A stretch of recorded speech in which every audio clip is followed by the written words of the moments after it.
wanting anything. Everything we want is already here, as you're going to find, and it's simply a matter of getting it, of becoming aware of its presence. Now, the main thing is to keep the main thing the main thing. What is the main thing? The main thing is freedom. I had a mentor who's gone now, Bill Gove. He said, if I want to be free, I've got to be me. Not the me I think you think I should be. Not the me I think my wife thinks I should be. Not the me that I think my kids think I should be. If I want to be free, I've got to be me. Now, I better know who me is. And I don't know how much you know about yourself, but I know when I started to study this, I knew mighty little about me. I knew my name, my weight, my height, gender, my address, my phone number. Beyond that, I didn't know very much. Now think of this for a moment. Time and money freedom. We want freedom, we want time and money freedom. You will be amazed how much free time you have when you never have to think about money. If you've got money problems, it consumes your time.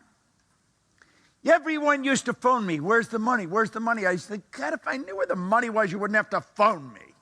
You know.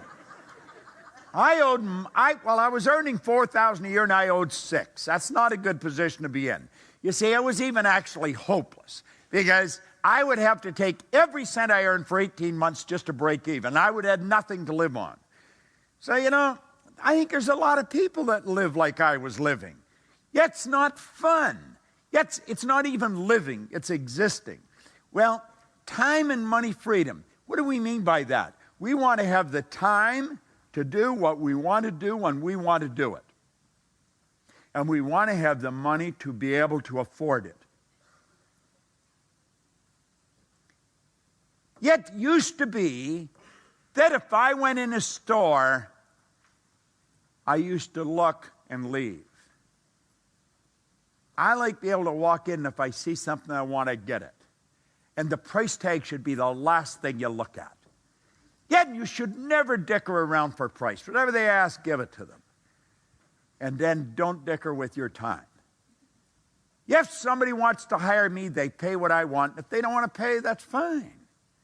You see? But I don't dicker with price. Now, do you know that there's an infinite source of supply?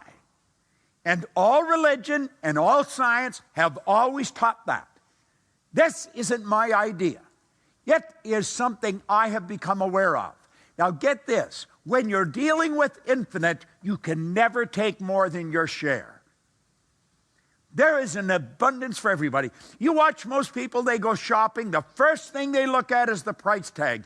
They're not getting what they want at all. They're getting what they think they can afford. Little do they know they could buy the whole store. Somebody did.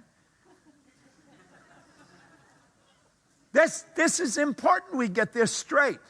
Now, I want you to think of this for a moment. Our world is changing. It is changing so dramatically and so rapidly that it's almost ridiculous. You know, it wasn't too long ago that I did a seminar right here in town, right here in Melbourne. But when I did that seminar, I had to have a great big chalkboard. Then I had to have a lot of damp cloths because you got to clean the board. Yeah, you have to have dry cloths to dry it so you can keep working. You need lots of chalk. Today, I've got a little 3-pound computer. I can make all these pictures, and I can just touch a button, and boom, the pictures change. This world is getting smaller. It's not getting bigger. It is really getting smaller. You know, we're only hours away from anywhere now. And you know that you can have business all over the world. I have business all over the world. Literally all over the world. We're negotiating right now, our company is, for people with a license in all the Scandinavian countries. It's going to cost them lots of money. And I just talk to the lawyer periodically. In fact, I talked to him since I got here, and I said, no, don't do that, do this. And so he said, okay. And then I don't have to do it. Somebody else is doing it. This is a little world we're a part of. Like I was saying last Thursday, I was working in Dublin. And this Thursday, I'm working in Melbourne. And been all over the place besides that. It wasn't too long ago that would have been a lifetime experience to do that. Now you can knock it off in a week, plus a whole lot of other things as well. This world is really getting smaller. The chip has changed our whole life. You know, in 1970, that's before some of you were even here, I was on a program in Chicago with Eric Hoffer. Mark Twain one time said, if I had more time, I'd write you a shorter letter. He must have had a lot of time, Hoffer did, because he wrote a little book called The True Believer. That's a classic.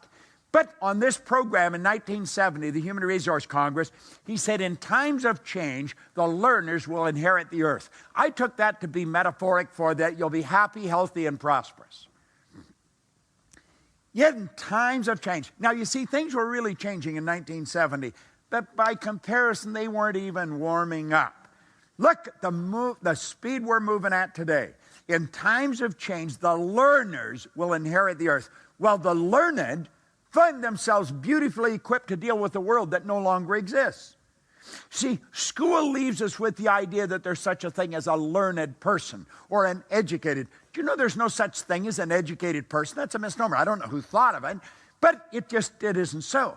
Education, the word comes from the Latin educo, meaning to educe, to develop, or to draw out from within.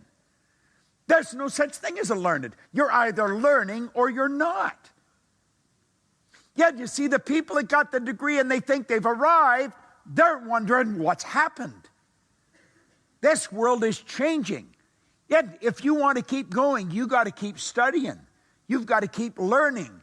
Yet should be a part of your daily experience, same as eating or having a shower.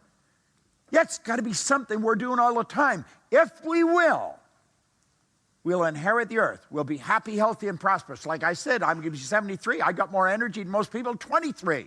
I earn all kinds of money. I have all kinds of fun. I've got a lot of wonderful friends all over the world. But that is because I just keep studying. Yet if you stop studying, it goes away. It's that simple. There's nothing complicated about this. This is not rocket science. It really isn't.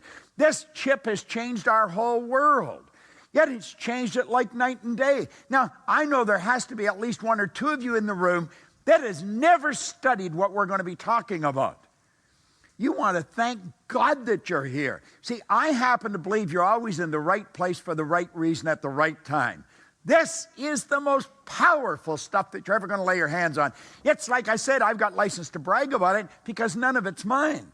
But I'm going to tell you something, over 45 years, even if you're 6 feet short, you're going to pick up something if you study the same thing. And I've been studying this a long time. Now, I like the way Bill Gates put it. He said, one thing is clear. We do not have the option of turning away from the future. No one gets to vote on whether technology is going to change our lives. This isn't a democratic concept. This is the deal. And you're either a part of it or you're not. You see, this deal is strictly between you and yourself. No one else is involved. I was talking to a man out at the front, and he was talking about this, and he was explaining how there's a problem in his family. And I said, listen, that's not your problem. I said, your problem is with you. I said, Pogo said, we have seen the enemy, and they are us. That's the deal. It's never anybody else. If you have a problem, the person you should be having a consultation with is always available. That's a good thing to remember. All right? Me. Just mea culpa. It's me. It's my problem. Nobody else's. The deal is strictly between you and yourself. Now think of this. How many would agree that financial success has a lot to do with being in the right place at the right time? How many would agree with that? Now, wait a minute. How many can raise their arm above their shoulder? Let me see if you can get your arm in the air. You know, some people, when their heart stops beating, it's going to be a formality. They just sort of sit, you know. Let's take another run at it. How many can get both arms in the air? David, get their wallets. We got them where we want. All right. Now, let's take another look at this. How many agree